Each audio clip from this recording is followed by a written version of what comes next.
Parcels came this morning. It's from Tool Station. Let's have a look what's inside of it. Okay, this is what's inside the parcel. Some dry lining boxes. These are for sockets that can go in the wall.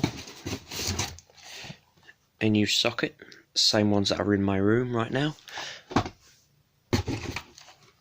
Cable clips for socket wires.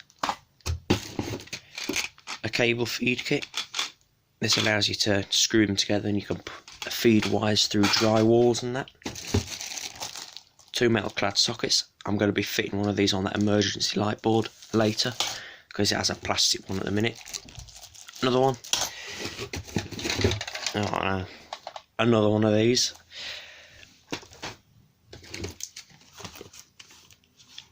Light circuit wire. Socket wire. So that's basically it, what's in here. Just a quick video, and that's it.